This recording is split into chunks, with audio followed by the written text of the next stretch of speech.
So thank you for your kind words, and it is wonderful to see all of you. I see some familiar faces, folks that I've seen down here at the House of Prayer in the city or up in Collegeville in years past. It is always wonderful to be invited back in any capacity as a retreatant or as a facilitator or a speaker or whatever. Any contact with the House of Prayer and the House of Prayer community has always been good for me. So I'm very, very grateful. Someday there's probably a talk in me about the role that the Episcopal House of Prayer has played in my spiritual development. Because discovering the House of Prayer, I don't know, 10 or 15 years ago, or maybe it was longer than that actually, now that I think about it, was actually a really huge turning point for me. So I'm so grateful always for the ministry and the community that surrounds that wonderful physical and virtual space. So wonderful. So tonight we are going to be talking about a mystic from Japan who is a towering figure in my adoptive tradition of Zen Buddhism. And I will talk a little bit about him tonight. And I know that our structure here, our format, is have me say a few things, but then also leave plenty of space for interaction, for questions, for discussion, sharing, and that kind of stuff. So what I've done is I've set an alarm here that is beneath the camera. You cannot see, but I have set myself an alarm on my phone to remind me in about 35 minutes or something, just stop talking for a little bit and give these lovely people an opportunity to say, what are you talking about again? This makes sense or something, ask a question. So so just be aware of that. If something comes up that has a lot of put it in the chat, because maybe I can read that and incorporate some answers to questions as we go. But if I don't see it or don't get to it, I promise to take a breather here in about a half hour, 40 minutes, just to give us a chance to kind of connect. Does that sound good? I hope. Okay. So a little bit about me, only because I think it's relevant so that you understand a little bit of the conduit through which you're getting this teaching tonight. I know I'm not alone. The conversations I've had over the years with Christine and with Diane Millis, we've mentioned, with our previous director, Ward Bauman, with a lot of teachers that I've met and worked with in actually various faith communities, have talked about kind of the burden that we sometimes feel when we're asked to step forward and represent an entire person's life or an entire strain of thought, or, as I'm called upon to do a lot, to actually represent an entire tradition.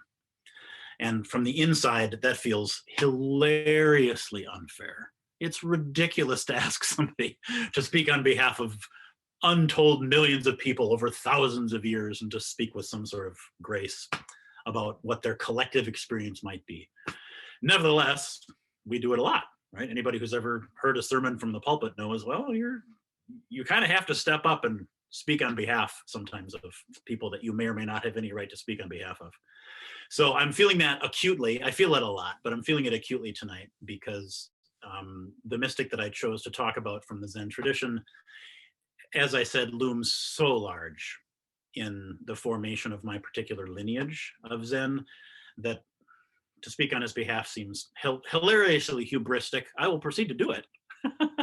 But I just want you to know from the very, very beginning, we live in a fascinating age, I think, to be studying, because even during the course of our lives, most of us, when we were young, the student role that we all have was about receiving information largely from a teacher who had that information. And their job was to say, this person was born in this year, and they died in this year, and they taught this, and you write it down as quickly as you can, right? And now we all have equal access to essentially an infinitely large database that has all of that kind of stuff already, right? And so if you want to learn more about the life and teaching of Eihei Dogen, all you've got to do is put Eihei Dogen into your search engine and off you go. And you could spend the rest of your life reading essays and interpretations and commentaries and downloading PDFs and buying books about this. So it's really changed kind of the teaching paradigm, the age in which we live, because we have such universal access to information. Therefore, what I'm going to try to concentrate on is less of facts, figures, dates, all that kind of stuff. What I want to share with you is a little bit more kind of near and dear to me. And I think of the mystics in general as being kind of near and dear in a way. I think the way that they taught in general and the lives that they lead invited us to access them from someplace down here. Largely, not to say that they weren't intellectually brilliant, because of course many of them were, but I think we can all kind of understand that the term mystic is applied to somebody who has a wide open heart, right? A heart that is inflamed with love. And so much of what they're pleading with us to understand is coming from this place in us. So it felt appropriate to me tonight to share a little bit more of kind of my subjective experience with Dogen, and why not only does he matter in my tradition, but the way that that has shown up in my own personal evolution, I guess. I hope that's a helpful format. That's kind of what I decided to land on. This won't be a memoir, I promise, but I'm just aware that when it comes to specifics, right, historical facts and figures and that kind of stuff, me spending your time giving you those things seems almost unfair, because that's easily accessible to all of us. I want to share something that feels a little closer to my heart. So I'll say just a little bit about me so you understand the heart that's talking to you.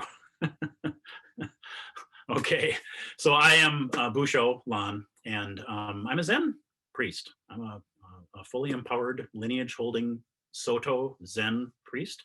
I'm from the Twin Cities, which explains the accent. I've lived in the Twin Cities for the most part my entire life.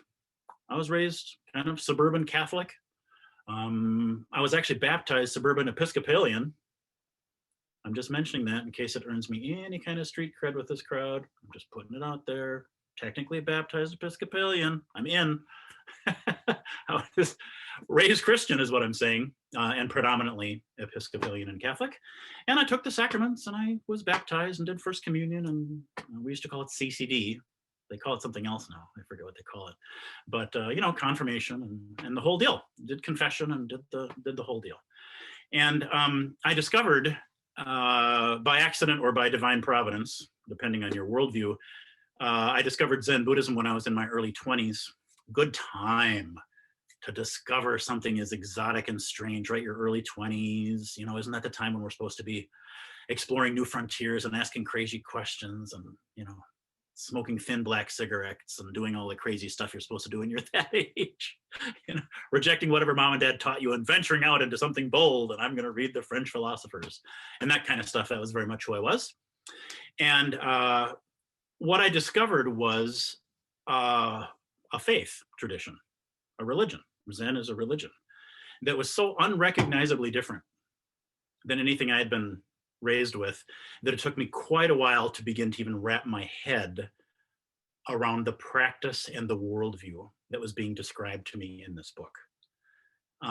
Zen seemed to ask very different questions, even though they all came from the same human root, the human spiritual root of knowing we're going to die and asking fundamental questions about meaning and love and purpose and compassion.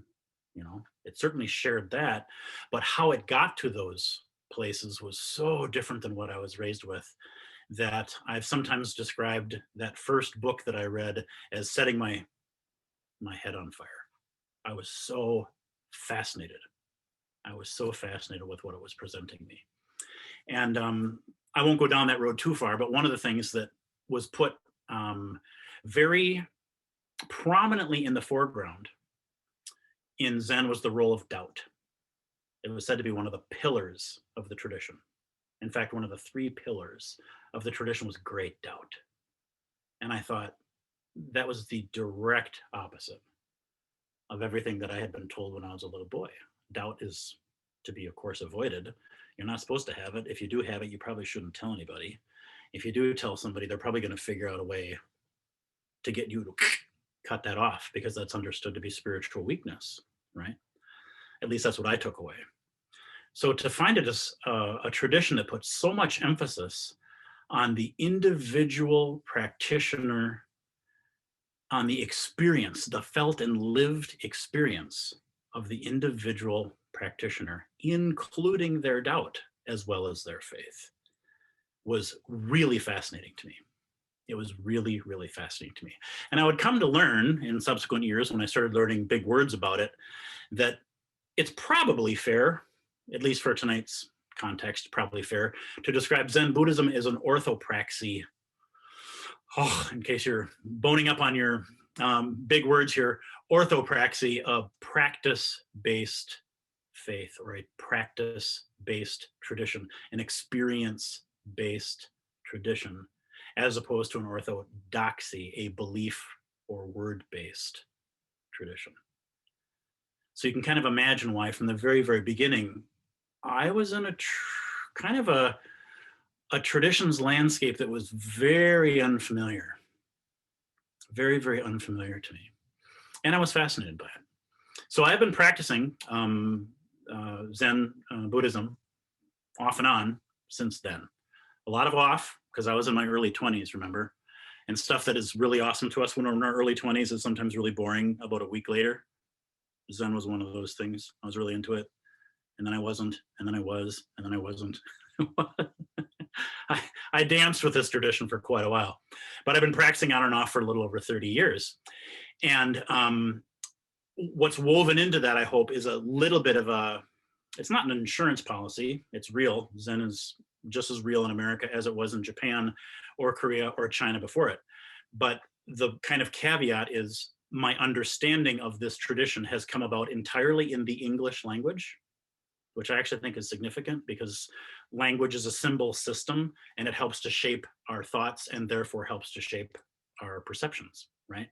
So I'm aware that I am an English-speaking American living in the 20th, at that point, and now 21st century. So I have that cultural sensibility, and that I am reading teachings that have been translated at least once, sometimes twice, sometimes thrice, that were originally written in a culture radically different than my own, with a shared understanding of the universe radically different than my own, in a language radically different than my own, right? I actually, even though I say all that, I don't think that diminishes what was given to me at all. And the reason I say that is because what was given to me was Zen.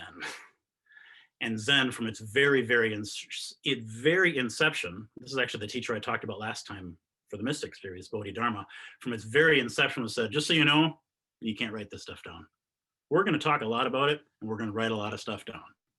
But you need to know right out of the gate, words will never get there.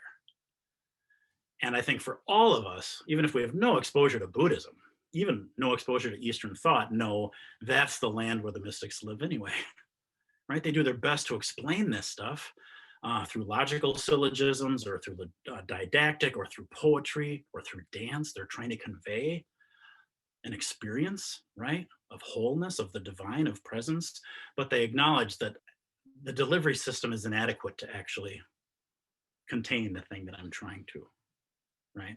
Does that make sense to folks? It certainly does to me. I think pretty much anybody who's ever fallen in love knows how inadequate the love poem is. We try anyway, right? Even the best one, even Shakespeare, wow, he almost came close, almost, but you realize you can't get there. You can't. You hold that newborn in your arms and words just go plop, right? So Zen is one of those strange traditions that was actually built upon that idea. We're going to talk about it a lot because we have to, but it'll never be about this. So even though I'm aware a lot of the scripture and a lot of the inheritance, the literary inheritance of this tradition, which is beautiful and deep, has been translated once, twice, thrice by the time it gets to this little busho, I actually feel like, no, a lot has been lost, but a lot you can't actually lose because it's uncapturable. So I think that's our general overview. I think that gives you a little bit of a sense of who I am, so you have a sense of why I'm talking about this. I'll be real quick and give you a very quick context for Buddhism in general, just in case you're really brand new. And then the Zen stuff that I'm going to talk about will make more sense. So if you're really, really new, the Cliff's Notes version is the Buddhism comes to us from northern India, really northern India, what is now Nepal, about 500 years-ish before the birth of Christ. We don't actually know the year. Some folks claim to, but I don't know. It's a pre-literate culture, and so very little was written down for hundreds and hundreds of years, kind of like our biblical tradition, right? And so about 500 years before Christ, 500 BC, we have the origin of Buddhism with the life and teachings of one human, Shakyamuni, who is known publicly and popularly as the Buddha, the awakened being. Right? He is not a divine being. He is not a celestial being. He is a human being. So right away, we have a uniqueness. In the world's faith traditions, we have a founder of a faith who lives and dies as a human being. Full stop. We still include it in the list of religions, curiously, and yet we have a person, lives and dies as a person. That's fascinating to me. The origin of Buddhism and the core of Buddhism is the addressing, the understanding, and the transformation of human suffering. That's what it does. It has been argued by people way smarter than I that every single thing you can find under the Buddhist umbrella, even the broadest Buddhist umbrella, would eventually find its breadcrumb trail path back to, does this help with suffering? Because if it does, do it. And if it doesn't, stop. Because that's all we're here to do. That's actually all we're here to do. We don't have an agreed upon creation story. We don't have an agreed upon destruction story or apocalyptic tales.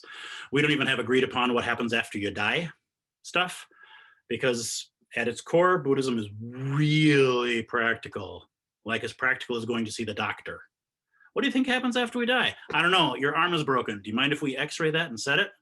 That's what's happening for you right now. Let's deal with that. Really, really practical at its core, right? And so by the time Buddhism starts to really travel, it starts to move, it follows the Silk Road. If you're a history buff, you know what the Silk Road is. It's a hugely popular trading route that goes up through India and starts to move across China. And there, the Buddhist tradition, which is absolutely a jewel of an expression of Indian thought, meets Chinese sensibility and Chinese thought. It also meets Chinese language. And I'm not a linguist, but I've been told that Sanskrit and Pali from India are exacting, highly specific, nuanced scalpels of language. They're incredibly good at engineering, science, medicine, drawing very, very, very fine lines. English is like that too, I've been told. And then it meets Chinese, which is pictures. The exact opposite, like ridiculously different. So they talk about how in China, in Chinese Buddhism, having to translate scriptures from the Pali and Sanskrit was a little bit like trying to translate the movie Star Wars into cloth sculpture.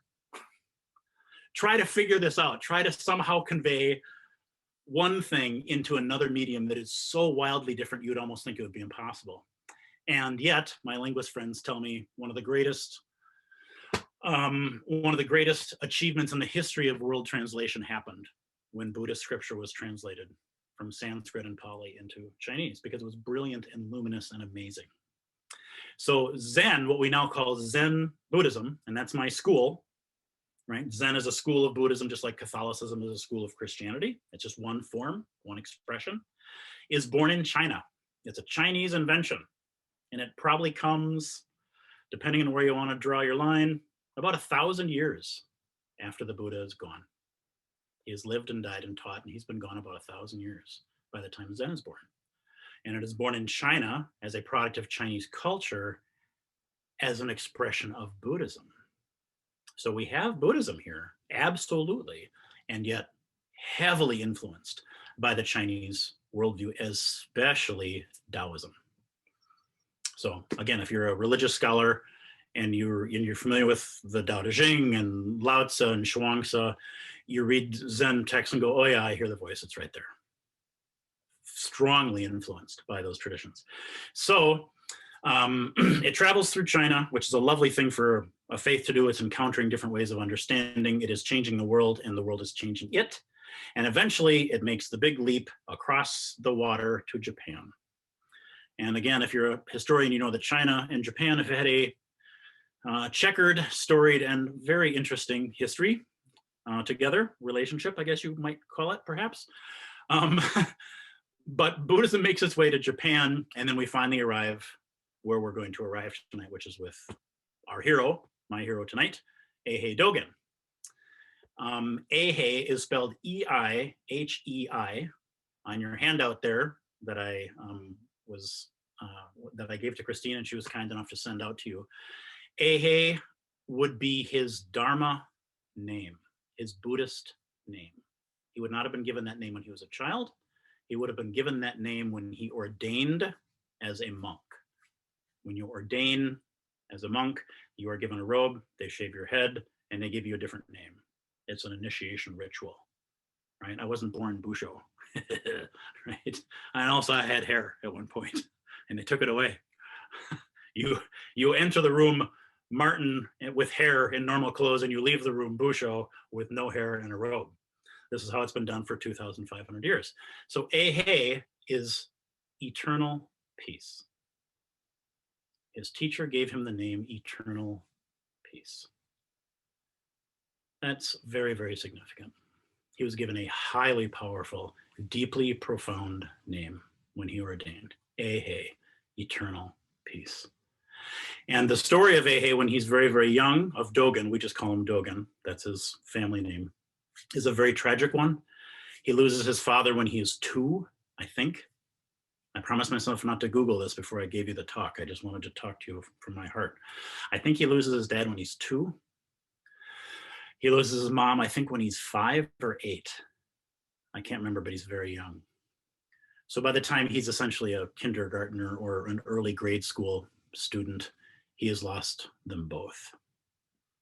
It's easy to imagine what kind of effect that might have on a young soul. And one of the things I'm sure you've already noticed when you read mystics is they often have early lives that are marked very deeply with profound suffering. Physical suffering, loss, war, abuse, trauma, who knows. That's not lost on me, right? The way that the human soul tries to come to grips with great suffering is oftentimes a catalyst, right? A catalyst for the arc of a soul. And a lot of people, of course, collapse under such weight, and that makes sense. And some people, for whatever reason, are catalyzed or galvanized into taking a different arc. So the story of Eihei Dogen is when he is 8 and he's at his mom's funeral, he's seeing her body there, and the people are coming in and they're doing their chanting for her and they're grieving, and he's watching the incense stick burn down. And as he's watching a solid object called an incense stick turn into ephemerality, he realizes this is his mother, something that had physical presence and reality and matter, and is now there but not there, absent, right? He's moved to ask those very, very deep, what is this? What is this life? Questions. And according to the story, probably hagiography, but we can go with it. He vows, I will answer this question. I will solve the problem of life and death. I will devote myself to the Buddhist path of awakening. His mom is a very devout Buddhist. And I'll give myself to this. So he ordains as a little monk when he's very, very young.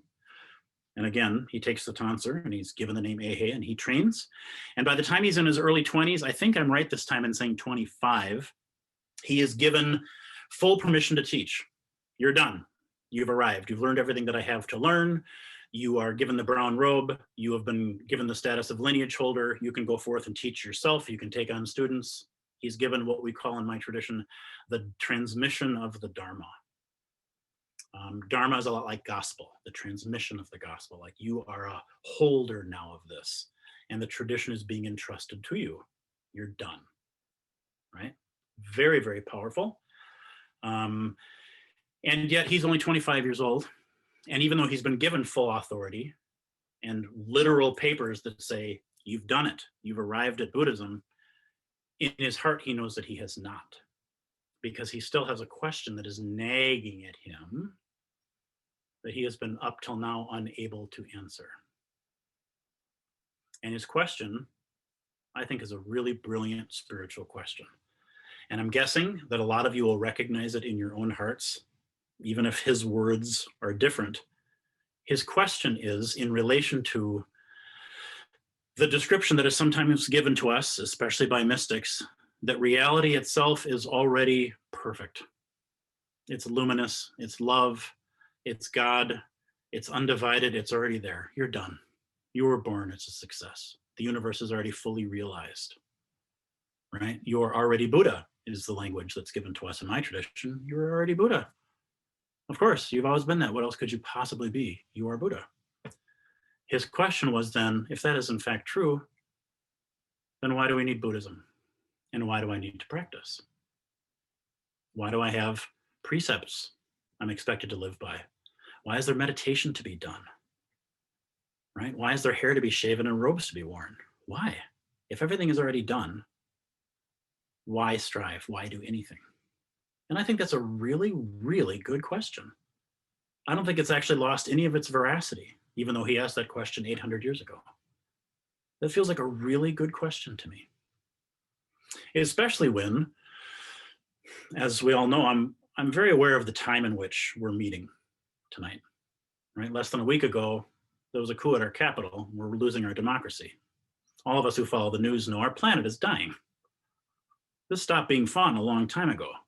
The stuff that we've come to see, especially in the past year, is the human condition and has always been there. There is no way we live in paradise. There is no way that this is heaven. There's no way that this is the lotus land. There's no way that this is nirvana. There's no way that we are Buddha. It doesn't make sense. When I look out the window and I look at my newsfeed, I see strife and I see division and greed and hate and misogyny and racism and pain and division. That is just the human experience. And when I go back and read the lives of the great mystics, I realize they live in exactly the same world of horror, of massive, massive suffering. So what are we talking about here? What is this spiritual truism that the mystics so often open the door to us to try to understand? Do you see it's already perfect? It makes sense to me that we'd say, no, I don't see that. I don't see it.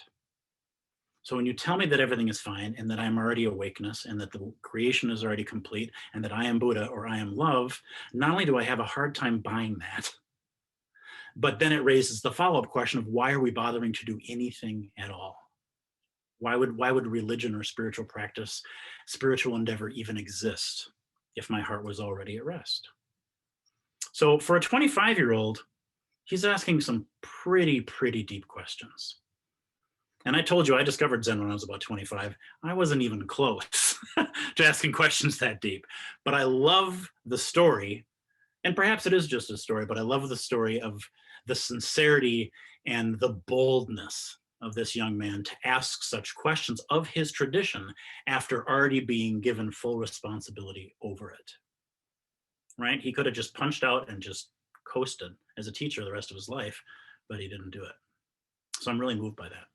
So what Dogen decided to do was something that I guess at the time was wildly dangerous and probably tremendously ill-advised for a Japanese monk, which was he got on a boat and he decided to go to China.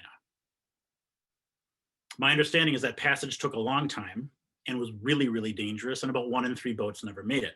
Also, Japan and China, again, have had an off and on again, let's kill each other adversarial relationship for a long time. So he's immediately going into a place that he's likely to be not well met. And his goal was, I'm going to seek out a Chinese Zen master or 2 or 3, and I'm going to get the heart of this. Because my belief is what has come to me in Japan has somehow been watered down, or somehow it's lost its power. Surely if I go to the source of Zen, if I go to China, I will be able to find a great living master who can help me crack this nut, who can help me solve this koan, right? So that's what he decides to do. And when he is there, he studies with a couple of different masters. He spends several years in monasteries. He does come away with an answer. By golly, he comes away with an answer. And then he spends the rest of his life teaching that back in his home in Japan. And he becomes one of the most widely regarded Japanese Zen masters in world history. I'm going to circle back to his answer. For those of us who are studying this stuff now, what's cool about the time in which we are living now is that a lot of his stuff was not translated before about 100 years ago, which is still pretty recent. He was really tough to get, and he wrote in ancient, and I don't know anything about language, but he wrote in ancient Japanese as opposed to contemporary Japanese. There was a shift at some point. So even modern Japanese linguists read what he wrote in Japanese and go, I have no idea what this is. This could be directions to the drugstore for all I know. I have no clue what this is. So he's incredibly difficult to translate. And on top of that, he's one of these rare souls. And I think that mystics tend to be this way, I think. He's one of those rare souls who is brilliant left brain, brilliant right brain. So his writing would be logical, sequential, didactic, and then suddenly a poem. And then back again. And then back again. And then back again. Because he was just clicking back and forth trying to figure out, how do you convey this? Right? So a little bit of the Rumi energy of, I'll explain it in a poem with crazy metaphor, maybe then you'll get it. And partly sort of St. John of the Cross, you know, breaking things down into, well, we have to have dark night of soul, but dark night of spirit, but dark night of right. You know, things have to be organized and sequential. He clicked back and forth and clicked back and forth. So his stuff has finally been translated into contemporary Japanese starting about 100 years ago. And now that final step, translating into English, has begun to happen. Hundreds of pages have now been translated of Eihei Dogen into English. And what's interesting to me as a contemporary is folks who are deeply into theology, just the religious mind, who are deeply into studying the thoughts and the experiences of the world's great religious thinkers are really fascinated with Eihei Dogen. Christians, Jews, atheists, they don't care. They're just like, there was something going on with this guy. He was way ahead of his time. And his insights have still far-reaching and massively influential effect on the face of human spiritual endeavor. So I'm saying it that way because I'm hoping to plant some seeds, of curiosity and passion in your heart so that you do pursue this person, because even if you self-define as Christian, holy macaroni, he has so much to offer. He really, really does. If you can get past that language piece, you know, he's going to use different words to describe the path than Christian language. But, this is a heart that is fully on fire with compassion and love, and so wants to transmit what he's come to understand. Okay. So I'll make one last little connection here, and then I'll shut up for a few minutes, okay? What I want to make a connection into now finally is what he actually taught during his life and why he was so formative. So I am a member of a Zen center, and I have my own center now, a branch of Zen called Soto, S-O-T-O, Soto Zen. There, at one point in history, were 5 petals of Zen. There are now, practically speaking, really only 2. Soto Zen and Rinzai Zen. If you know a little bit about Zen, you know, oh yeah, Soto and Rinzai, they're kind of the left foot, right foot. They're very, very similar traditions, but they're just different enough that it's worth talking about. Dogen, our guy tonight, is said to be the founder of Japanese Soto Zen. He's the one who went to China, got the essence of what it was, and he's the one who brought it to Japan. And his students, who gave it to his students, who gave it to their students, who gave it to their students, made its way down to my teacher's teacher, who gave it to my teacher, who gave it to me. That's how Zen works. It's hand to hand, right? It's not taught institutionally. It's teacher to student, teacher to student. And after the break, after we do some questions here, I'll do some fine tuning and some fine points on his thing. But the center, the most important thing, the big takeaway about Dogen is something that all of us are still wrestling with, and I've already alluded to it. At the very, very core of Buddhism, traditional Orthodox Buddhism, is this idea that we are suffering, suffering, suffering. No one ever argues with me when I say that. Right? After 2,500 years, I've never had a hand raised, and so I don't know what you're talking about. I haven't experienced that. That human life is marked with suffering. Yes, of course it is. And that if one practices and practices and practices and practices, they can transform their experience such that they can go to a place called nirvana. Or they can have a state of consciousness called nirvana, right? Samsara is what we call the earthly realm, the world of suffering, samsara, the cycle of birth and death, the cycle of suffering, unpaid bills and anxiety and depression and government coups and frustration and daughters-in-law who never call us as often as we'd like, and that kind of stuff, right? The day-to-day grind, the thing that is hard, the human experience. And then we have the opposite of that, the unfettered freedom of nirvana. This idea is at the core of traditional Buddhism. And Dogen says, no, that's wrong. That's fundamentally wrong. Because you just said reality is two things. And reality is not two things. Reality is undivided. It doesn't make sense that there is a place to go. What makes sense, spiritually speaking, is that this is both. That this, right here, right now, over Zoom, is samsara and nirvana, one thing. So this is a little bit where my brain goes immediately is to the Gnostic Gospel of Thomas, when Christ is purported to have said, and I'm paraphrasing, so forgive me getting it wrong, the kingdom of God is spread out upon the earth now and men do not see it. It isn't a later when you get to, this is it. So the idea of practicing, whether it's Buddhism, meditation, contemplation, whatever the thing is, in order to get is right away flawed. Right away, Dogen said, you are in a transactional relationship with the universe. You are imagining that this is hopelessly flawed and broken, but if you were a good girl or a good boy and you do bing, bing, bing, bing, bing, and you put the right sequence of quarters into the cosmic vending machine and you press the right button, you will get something called freedom, enlightenment, contentment, heaven, nirvana, blah, blah, blah. And he said, do you understand that that's fundamentally flawed? That's not how reality works. So his core teaching, he had to invent a word, I'm told, in Japanese. He had to invent a compound word. Because in the Japanese Zen text, there was practice, spiritual discipline, right? We always use the word practice. These are your prostrations and your meditation and your chanting and your scripture knowledge and your meditation memorization, right? This is you. You feel it? You're working. This is your practice. And then there's enlightenment. Oh, that's what you're going to get. Do you see it? This is what you give, and this is what you get. You do practice so you can get enlightenment. He invented the word, and of course I don't know it in Japanese, practice enlightenment. He took the two words and smushed them together. And he said, no, that's the one thing. To practice is to be enlightened. This is it.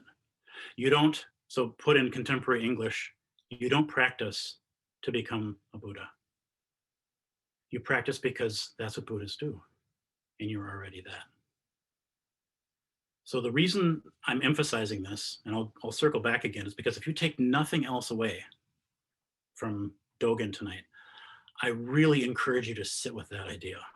I think there is so much there.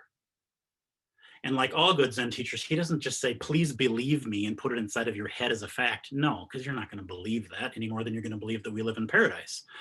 It's an experience he's pointing to that we are all hopefully invited to investigate ourselves. Is it possible that this is actually it? Is this actually it? Is that possible?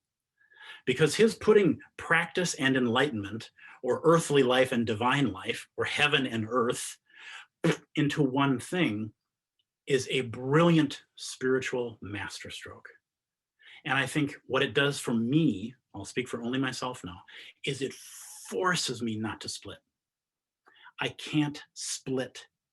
I can't say that will come later when things are good. It absolutely demands that I look at everything now through the lens of love, compassion, wisdom, whatever I can muster. I can't wait for later because I won't ever experience later. I only can experience now, right? That's a central Buddhist idea I know everybody here understands because we're all meditators, right? We have a centering prayer practice. We know we've never had an experience that wasn't now. So Dogen is kind of pointing out something that you'd think would be really pretty obvious. What is this later nirvana thing you're talking about? When do you think that could even happen? And where do you imagine you would be when you've never been anywhere other than here and you've never experienced anything other than now? Why do you keep creating this idea that there's a split for later and elsewhere when there's never a later and there's never an elsewhere? This is it. And I actually, in my own experience, get glimpses, sometimes on the cushion when my heart becomes especially big and very, very spacious, but sometimes in even the working of my day-to-day life, when I look back on 2019 and go, man, things were so good and I just didn't know it, right? You ever had like a horrible toothache and realized I didn't have a toothache yesterday, and yesterday I lived in heaven. I was in paradise. I was in nirvana all day and I just didn't know it because today I have a toothache and I'd give anything for that toothache to go away. Right? I think we all have had that shared human experience of looking back on the travail as the freedom. And we usually think of this in terms of time, because time gives us the perspective and a larger heart to look back on and go, oh, that was actually it. That was it. That was it. That was it. I missed it because I kept looking for something else. But this core idea that Dogen insists upon over and over and over in his writing, everything once he starts teaching is about practice enlightenment. He is a famously strict, famously brilliant, famously erudite, famously popular teacher, but his turning the entire Buddhist system on its head by saying the reason you're practicing is because you're already Buddha was revolutionary in the year 1250 when he was at the height of his power. And I think it's just as revolutionary now. You know, I think he's really amazing that way. So, okay. I'm going to breathe. We have loads of time left, and I've got lots of little bullet points that I want to play with around Dogen, but I just want to give you folks a chance to catch your breath. I know I'm kind of a fire hose. I've been told by people, sometimes politely, sometimes perhaps less so. It's like drinking from a fire hose, Busho. If you're already having questions or ideas or connections show up for you, and this central idea of this being both, this is heaven, that this is both heaven and the world of suffering is not unique to him. We learn that other mystics have had this very same insight. But if that resonates with you and you've got other examples of this, I'd love to hear them. And if you've got questions about anything I've said so far, I'd love to hear that. So I'm not sure how best to do this, but maybe just, oh, I guess Christine will have to unmute you. Or no, Christine doesn't have to unmute you. You can unmute yourself. Does anybody have anything they want to offer? Chuck raised his hand. Sure, I'll start. I'd like to go back to the analogy. I'd like to go back to the analogy with the physician. So let's play with that a little bit. You show up, you've got a broken arm. You take yourself to the doctor. You say to the doctor, you present with a broken arm, and you say to the doctor, is there a heaven or an afterlife? And of course, the doctor says, oh, forget about that. Your broken arm's already fixed. It's never been broken to start with. You're not going to be very impressed with that.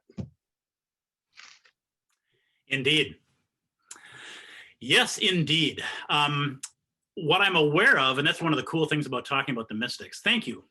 Is it Chuck? I'm sorry, I don't have my glasses. Yes, it's Chuck. Thank you. What I love about the teachings of the mystics, and so I'll speak for Dogen now, but I actually, in my experience, this goes across the board, is the sort of practicality of day-to-day problem solving. I've always sort of assumed that they already know, you already know how to do that. You're already good at that. Cause and effect and all that kind of stuff. And so what I'm going to focus my energy on is the biggest possible overview. I'm going to focus on the absolute dimension of reality instead of the relative sort of dimension. So Dogen's teaching on we practice because we're Buddha would say, oh yes, well, it's time for you to address your broken arm because that's what Buddha would do. I mean, you've got to take an x-ray and you've got to put that in a cast because Buddha would care for what is broken. He wouldn't deny its reality. He would just approach it right away like it is what it is. Well, it's a broken arm. That doesn't make you broken as a person, but I can see that you're suffering a great deal because you've got yourself a broken arm there, Buster. But to address it and care for it as suffering is the activity of Buddha. So it isn't like, oh, if I get my arm fixed, I will then be healed and whole, and then we'll arrive at Buddha. He would say to engage with the break is already the activity of compassion, right? Already the activity of wisdom, already the activity of Buddha. It reminds me a little bit of Saint Teresa of Avila, there are now no hands. There are now no hands. Christ has no hands but yours. Christ has no ears but yours. Christ has no eyes but yours. That we take part in the human experience, of course, fully, including setting broken arms, with the awareness, oh, I am meeting my human experience through the lens of the divine, through the lens of that which I know myself to most truly be. And the relationship I like to think that all mystics express, and I think that I'm correct in saying this, is that the eternal dimension of our lives, right, the ground of being dimension, the divine dimension of our lives, isn't disinterested. It's separate in the sense that when we're meditating, we get a sense of observing our humanity, right? We observe our feelings, we observe our bodies, we observe our breath, we observe our thoughts. Oh, through that we come to know I'm not identified with those things. I'm not bound by them. I'm not limited by them. But this distance that I think we come to know, I don't think it's clinical. I don't think it's detached. I don't think it's studying an other. It feels to me more like that eternity, the eternal dimension, is deeply in love, deeply invested with all of the forms of time. It understands we're born and we die and we get it wrong and we break our arms, but that even though it's not defined by those things or limited by them, it's deeply invested and cares. So I think I mean, again, I can't speak for Dogen, but I'm guessing if he'd say, yeah, what would Buddha do is, well, you x-ray your arm, you knucklehead, and put that on a cast and take good care of it until the doctor says you can move it again. Isn't that what Buddha would do? Isn't that you being that? Just the way we care for our thoughts, the way we care for our body, the way we care for our breath, the way we care for our emotions during meditation. You know, I don't know that that's an answer. I think it's just sort of because what a great question. Because Zen spends so much time with emptiness and the absolute and the unbounded, it spends a lot of time there, kind of like the mystics do. I'm really aware of the potential danger of imagining that this type of teaching has practical applications when I have a flat tire or a broken arm, like Chuck is saying. And I'll tell you, Dogen did the same when I told you he made a compound word from practice and enlightenment. He thought his language was inadequate to describe it, so he squished them together. He did the same thing with birth and death. He insisted that birth and death were one thing. Birth and death. So he invented the word birth, death. And even though I can see the spiritual truism in death and rebirth, I can see, oh yeah, they're two sides of the same thing. What I would never do, to sort of Chuck's point here, which I think is so important, is if I was going to a funeral of a dear friend who lost someone, I would never meet their experience with, well, you know, birth and death is the same thing and nobody ever really goes anywhere and everything's empty and everything's fine and everything. Do you know what I mean? I would never meet that experience with that type of teaching because, you know, true or not, that doesn't feel to me like the activity of compassion. You know, somebody there had their hand up. Barb, it looks like. Is that right? Yeah. Are you Barb? Yeah. I thought I recognized you. Hi, Barb. Hi, Busho. Good to see you. You too, virtually. Yeah. What you got cooking there? Well, you know, when you talk about suffering and becoming transforming, I guess I kind of have been under the misconception that if it becomes transformative, that it's going to feel better.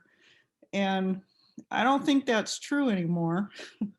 So then my question is, what good is it? I mean, if suffering becomes transformative, does that do somebody some good? That's my wow, what a great question. Did you all hear that? Holy cow. This is the Episcopal House of Prayer, ladies and gentlemen. There is nothing but heavy hitters here. There's nothing but heavy hitters. That's beautiful. What a beautiful question. I mean, in a sense, that feels like a variation on Dogen's question. Does it matter? Does it matter? I mean, in the face of complete nihilism, if my belief was nothing mattered, why do anything? But also the opposite. If my belief is everything is already God, everything's already divided or undivided, and everything's already redeemed and perfect, why do anything? And therefore also, what's the point? Like, what's the point of even addressing something as seemingly infinite as the experience of human suffering? That's a beautiful question. For whatever it's worth, what I have experienced is, for whatever it's worth, Barb, what I have experienced is I have experienced a freedom in the relationship to suffering. That's where I've noticed the change. That's where I've noticed the change. The hardest thing for me to get to, and I struggle with this daily. This shows up in subtle ways in my day-to-day experience all the time. But at one point, this was a huge turning for me. I really had to wrestle with this for a long time, which was, I noticed that I have insight, and I noticed that I have experience on the cushion. And sometimes I notice I have pretty big experiences on the cushion. And I also notice that my life contains no less suffering than it ever did. So what in the world is going on here? Right? I hope that speaks to your kind of like, well, what are we talking about here? Like, what is the point of even beginning to address this if it isn't in fact changing something? I think that's a brilliant spiritual question. And I would never purport to answer it for you. But the shift for me came when I realized that me asking suffering to not be here was a rejection of myself. That's a rejection of the part of me that is suffering. There is some part of me that is suffering. Let's call it loneliness tonight. Let's say as I'm sitting tonight during my prayer, during my silent meditation, I become aware of the fact I'm feeling lonely. And I go, oh, I know what this is. This is loneliness. This is a type of suffering. Sometimes it's very, very mild and very small. Sometimes very big, pointed, sharp, all-consuming. Right? But I recognize this. This is a human experience. And I recognize that this is suffering. So now that I've recognized that, I'm at a turning point. And my decision, my discernment, my turn is I'm either going to move toward that or I'm going to want it to go away and I'm going to want to move away from it. Right now it's suffering. So instinctively, I'm going to want to get out of there. That's what humans do when they hurt. I wish the suffering went away. That's a very common meaning, universal human response to suffering. Oh, that hurts. I wish it would stop. I would prefer to not hurt than to hurt. Of course, I would respond that way. That makes a perfect amount of sense. What I'm unaware of in that moment, though, is there is part of me that is experiencing loneliness. And what I have just told it is, you do not belong here, and I want you to leave. And that statement, when you hear me say it that way, those are not the words of the Buddha. Those are not the words of Christ. Those are not the words of compassion. Those are not the words of wisdom. That is not the expression of a loving heart. Right? I don't want to belabor the metaphor, but a good mom, a really good mom, isn't one who successfully runs out of the house and out of earshot from her crying baby. Right? We would all know, like, wow, mom heard that crying and she was halfway across the lawn in less than 10 seconds. That's a great mom. She didn't want to know about the suffering and she got out of there. She got those headphones on so fast. She turned on Netflix so quick. She got out of that house so quick. Wow. This is simply aversion. This is what we all do. It hurts and we pull back. I want to go away. I want you to go away. And when we give words to it that way, I start going, oh my God, this is part of my own experience. This human body, this human heart is experiencing affliction and suffering. And my vow as a spiritual practitioner, my whole life, even back when I would have self-defined as a Catholic, was, well, I have to be like, I want to have the mind that Christ Jesus did. He always moved towards suffering, always, always, always, always. He always corrected delusion with wisdom, always, always, always. I'm never going to do it always. I'm not going to do it perfect, but at least I have the recognition, oh, something hurts. And so I want my impulse to be, I will lean toward you. Oh, sweetheart, I see that you are suffering. Do you feel it? So what I'm asking for in practice is I want to have a different relationship with it. I want to have a different relationship with it. And I want that relationship to start with, oh, I see that you're there. Tell me more. I'm with you, right? In my tradition, we call this compassion. My willingness to be with or calm, I guess, compassion, with suffering. It's one of our highest spiritual ideas, compassionate. Oh, she's so compassionate. I start to suffer and she doesn't run away. And she doesn't blame me, and she doesn't criticize me, and she doesn't judge me, and she doesn't give me advice, and she doesn't move up into her head, and she doesn't leave. She just leans toward me and goes, oh, darling, you're suffering, right? We call this compassion. And then the wisdom piece that's really emphasized strongly in my tradition is probably there's a falsehood in your suffering. So if Busho is feeling really lonely tonight, part of that is probably the emotional experience of being lonely. And that emotion just needs to be held. And there's probably, if he's careful enough and he looks, there's probably some thoughts swimming around in there, right? We're meditators, all of us. We're centering prayer people. We know, oh, there's the feeling. Oh, and there's the thought. Ha, you rascals always show up together, don't you? And there's the thought that's feeding that feeling. No one calls you Busho because they don't care. You're lonely because nobody likes you. Do you see it? I'm just making this up as I'm talking about it tonight, but there's the falsehood. And so then the wisdom part of my practice goes, oh, no. That is not true. I will hold the feeling of loneliness with my compassionate heart because I have the capacity to do that. I at least have the capacity to touch it. There you are, I'm with you. There you are, sweetheart, I'm with you. There you are.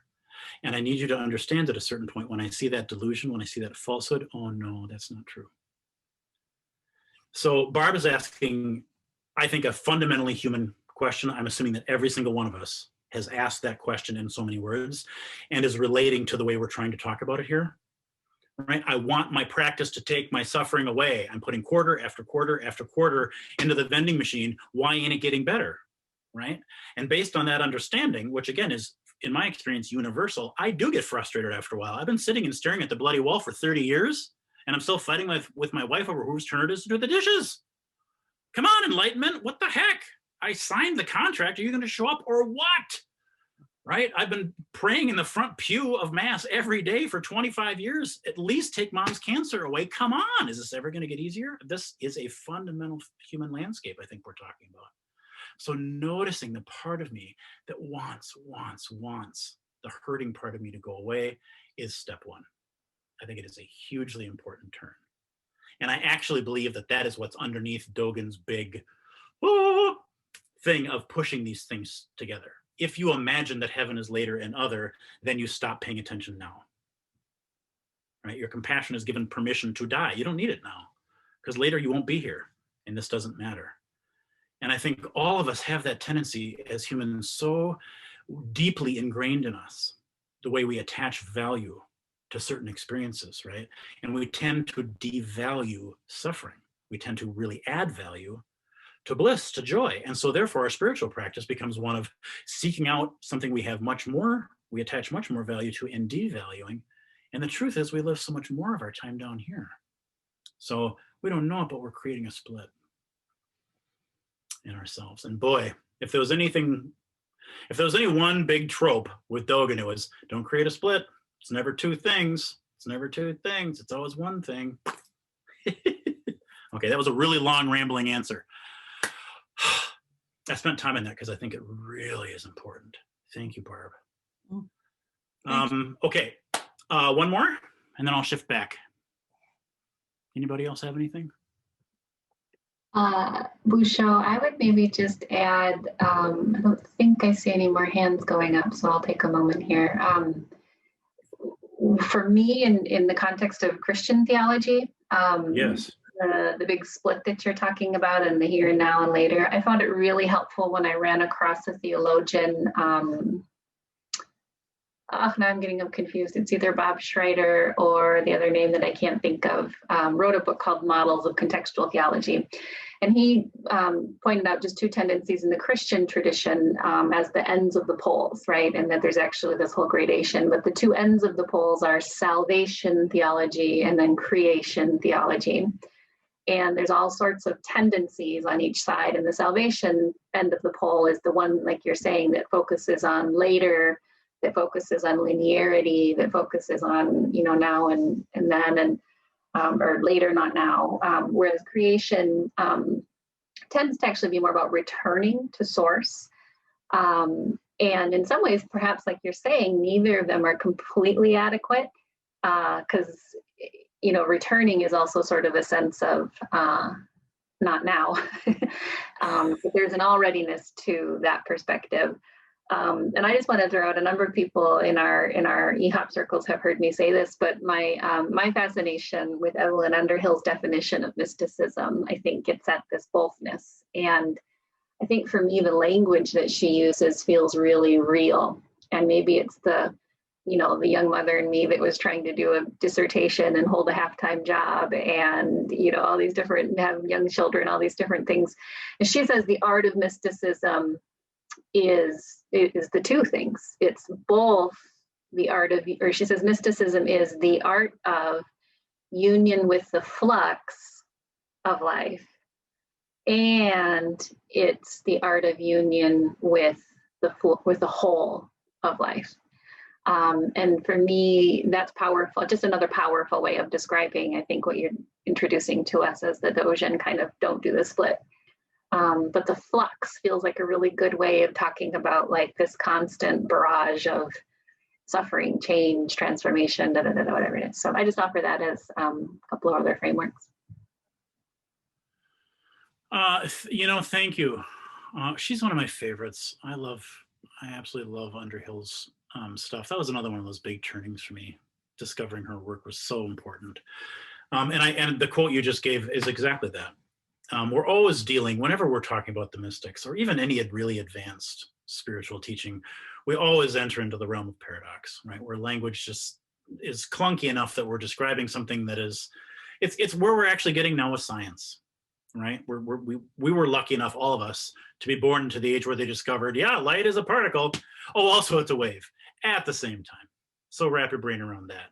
And this organ up here wants to kick that out because it can't be two things at the same time, and yet, yeah, it can. Yeah, it can.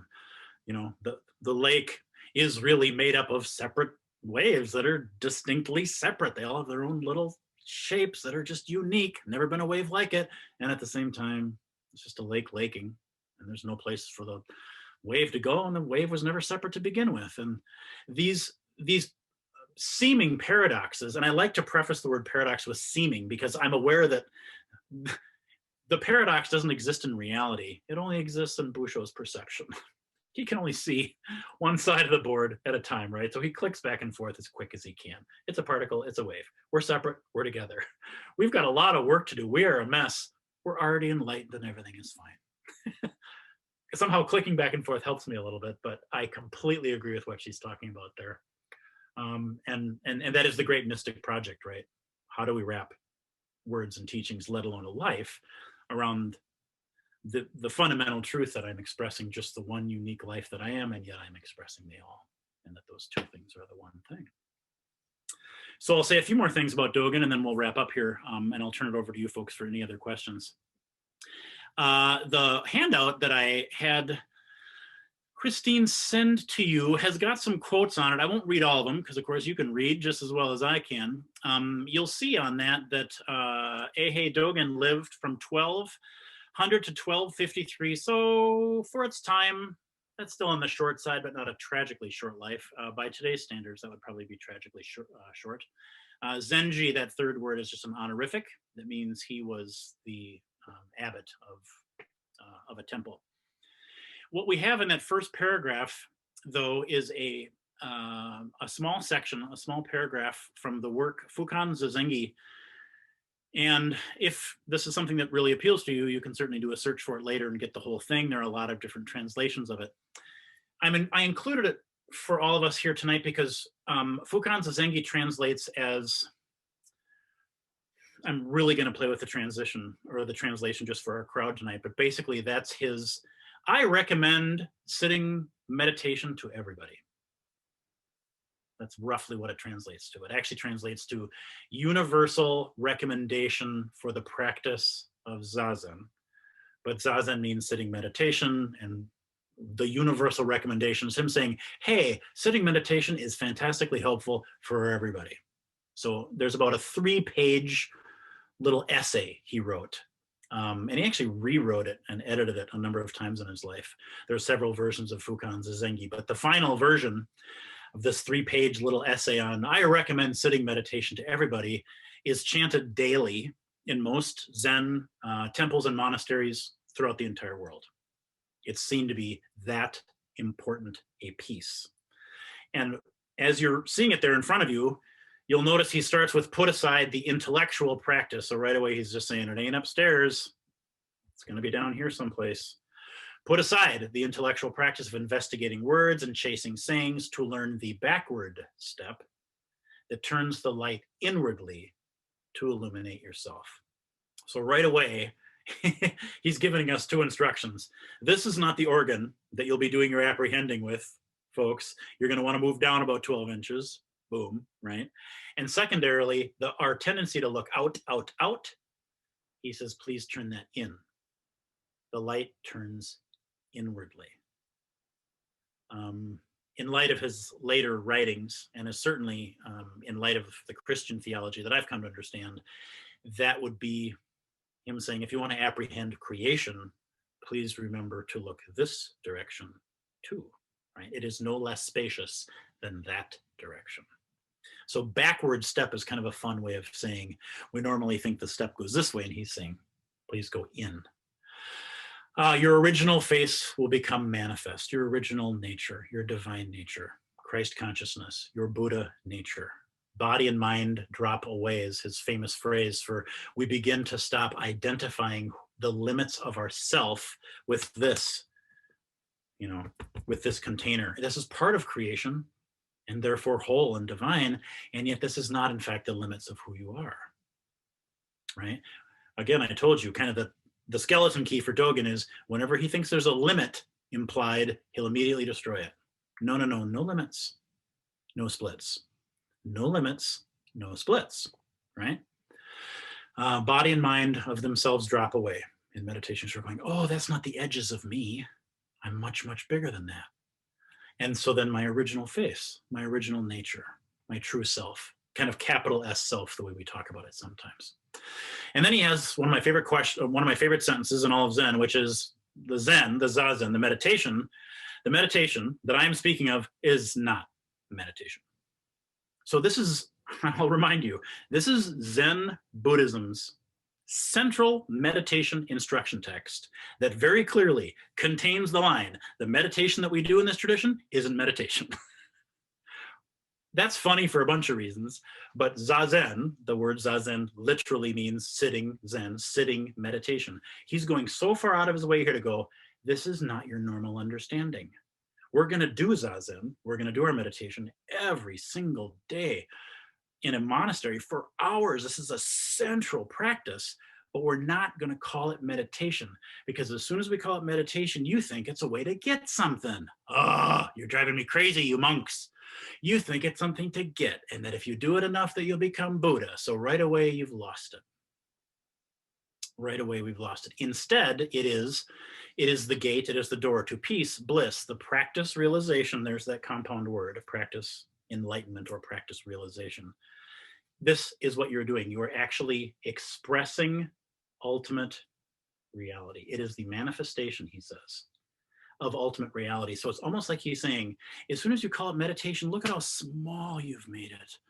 Oh, you've forgotten about the divine dimension. You've made it small and human. It's like part of a self-improvement project. Maybe if I do enough mindfulness, I'll be a better golfer or a better salesperson or something. No, this is not a self-improvement project. This is a universal project. This is ultimate reality manifesting itself in human form. And what's powerful about that to me, as a centering prayer person, as a meditating person, as a Zazen person, is, and this is subjective, right? So again, I'm speaking on behalf of just Busho here.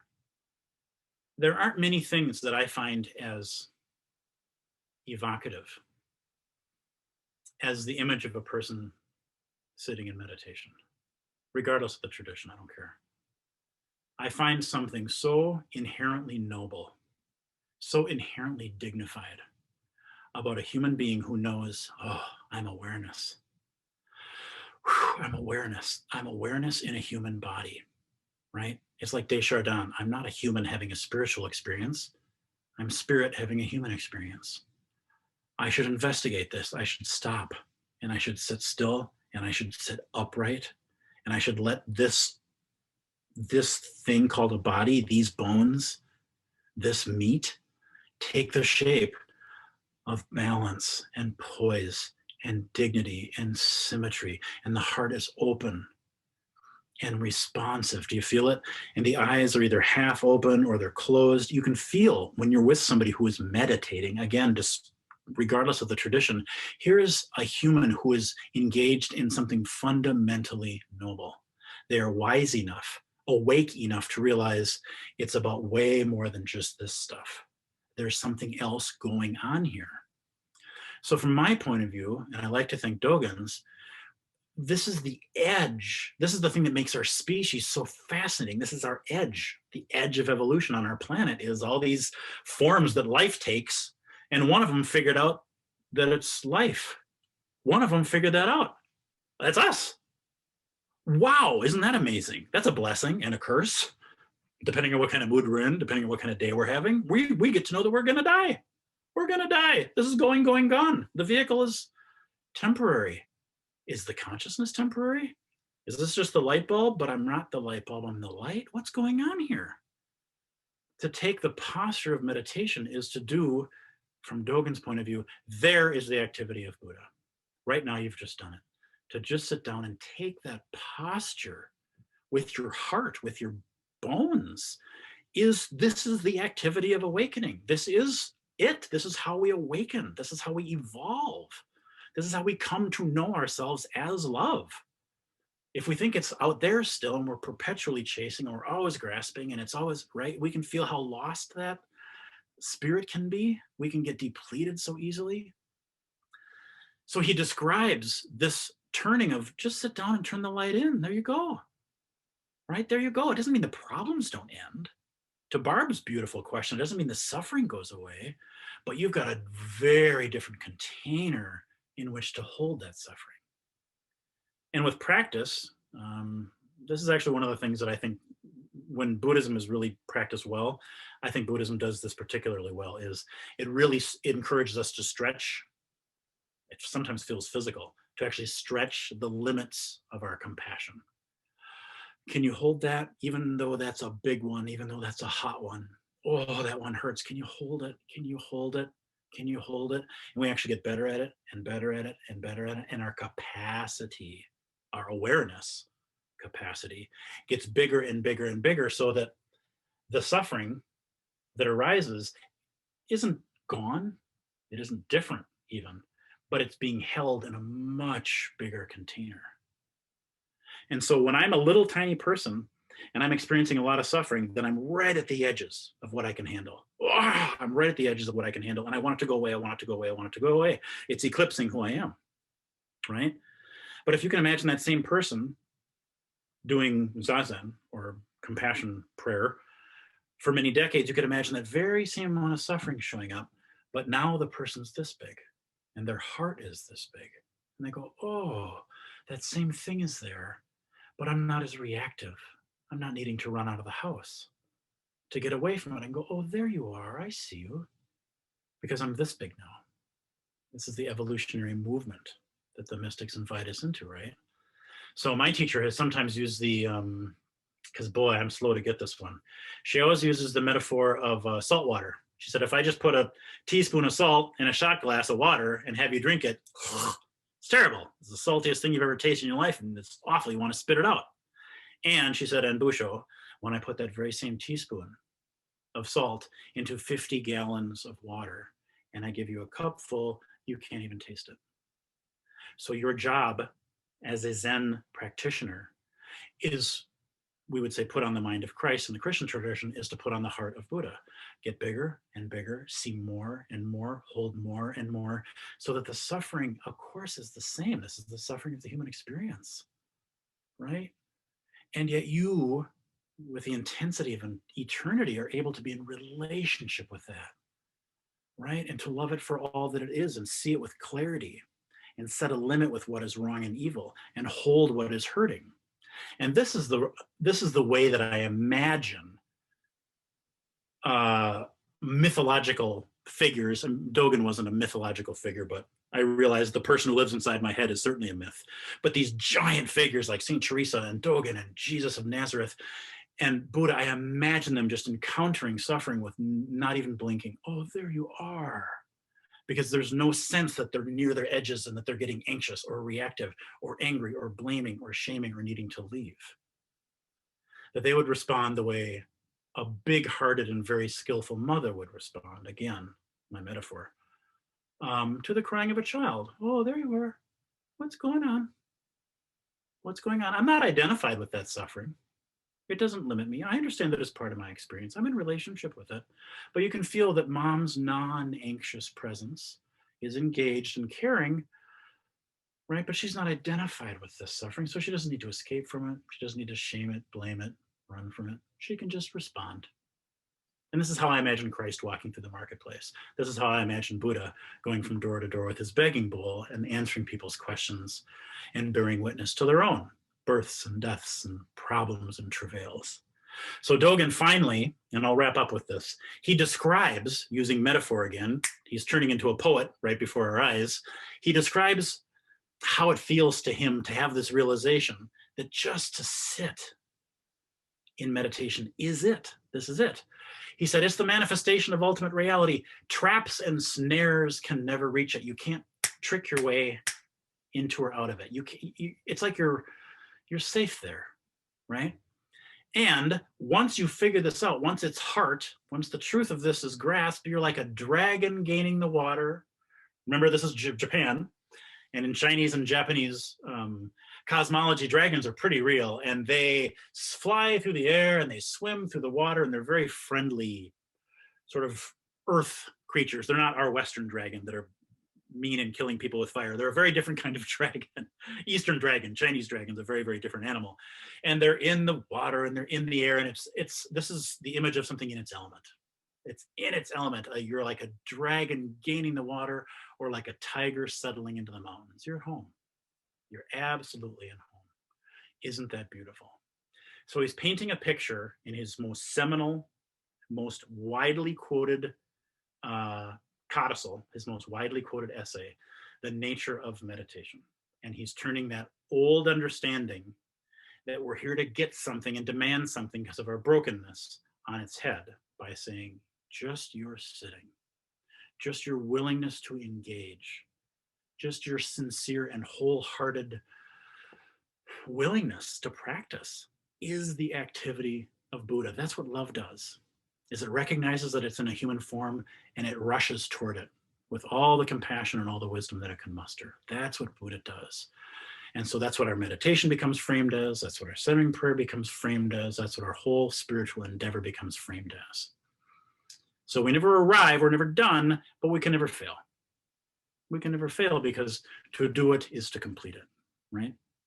So I know I've only, of course, as all these things are, they go by so fast, and we've only been able to skim the surface. I hope I've planted some seeds of curiosity in you about Eihei Dogen. He's had a profound influence on my life and on my wardrobe and hairdo, but I consider him a dear friend. And there's a lot that's written about him that is very accessible, actually, and much more straightforward than I'm afraid I've sometimes made him sound. But in our last 5 minutes, is there anything right now that's really high on your heart that you'll be staring at the ceiling at 2 a.m. and driving yourself crazy if you don't ask it now that you have the chance? Or is there another way you'd like to wrap this meeting up?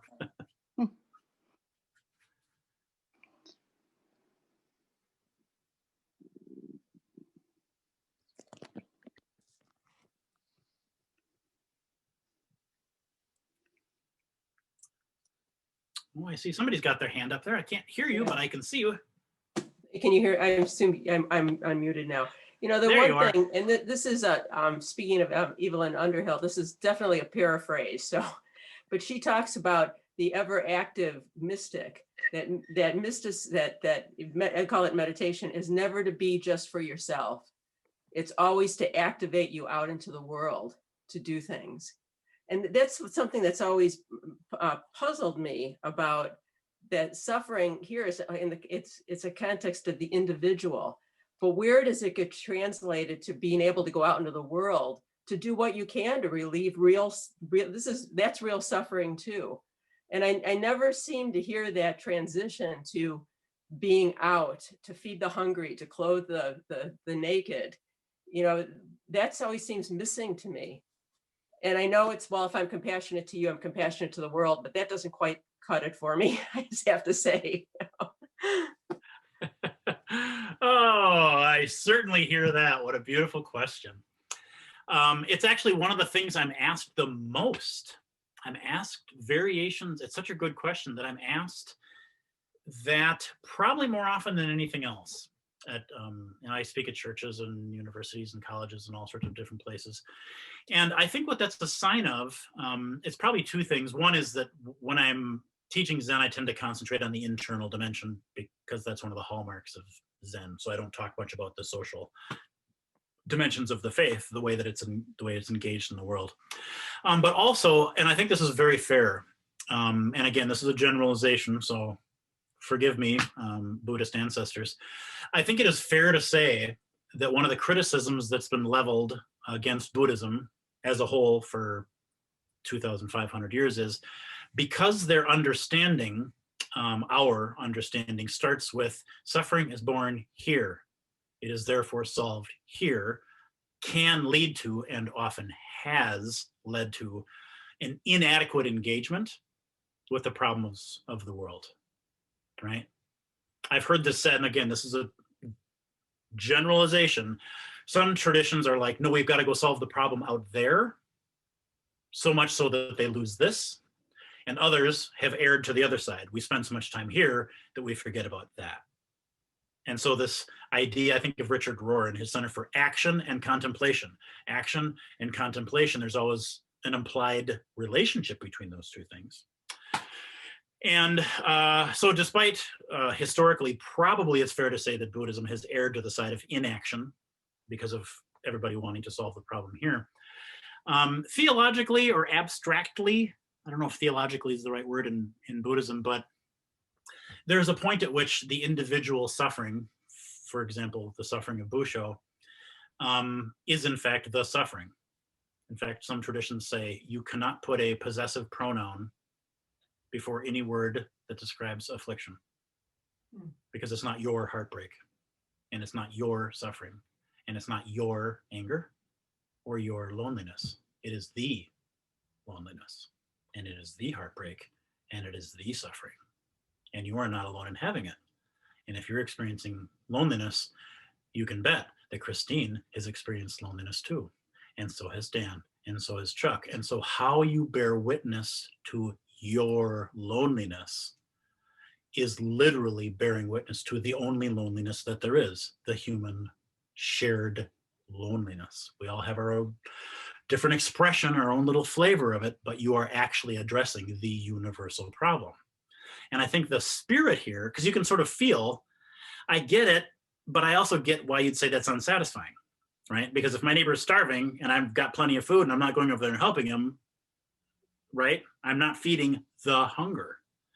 And I think the spirit behind that teaching is exactly where you're wanting this question to go, which is if we have more than just a belief, but if we have an experience or experiences of, I always want to say non-separateness, but that's a little intellectual, maybe resonance, maybe intimacy. That's Dogen's favorite word, intimacy.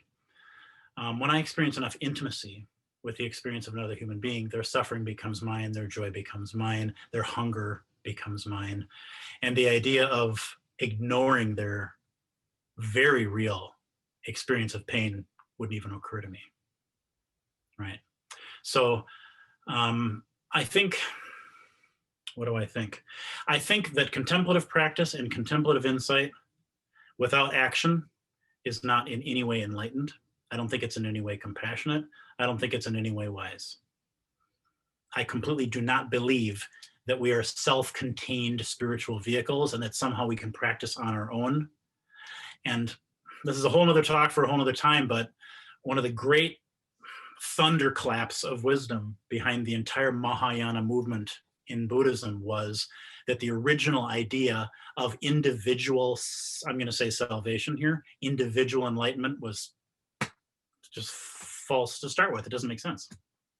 It just like literally doesn't make sense. If we are non-separate, how can one person go to nirvana and be done? See ya, suckers, I'm out of here.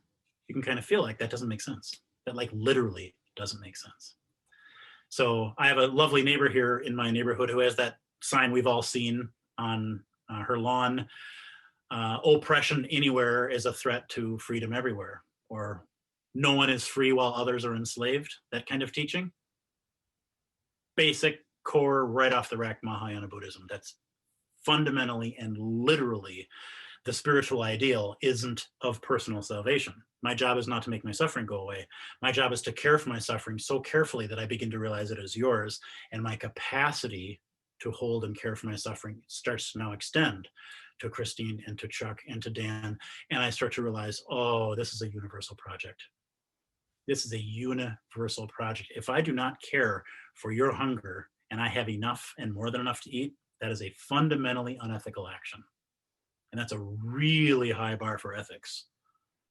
That's a really high bar, but that is repeated over and over in Zen scripture. It is fundamentally unethical to have more than you need when somebody else has less than they need.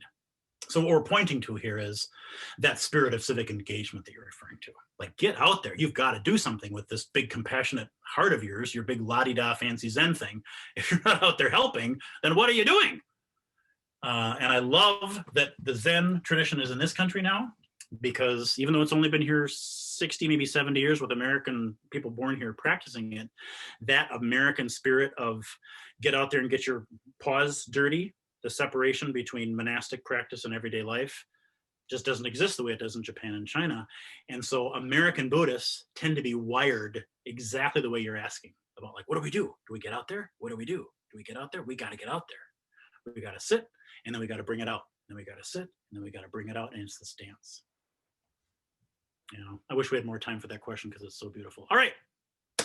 That's as much as I can possibly ask you to listen to. Thank you. I'm so grateful for your attention tonight. There was a whole bunch of stuff I didn't get to, but it's the mystics, right? The material is infinite. It is so wonderful to see your warm faces. I appreciate your attention. Christine, I'm sure there are things you need to do to button this little container up, but great gratitude to all of you tonight for your engagement. Thank you.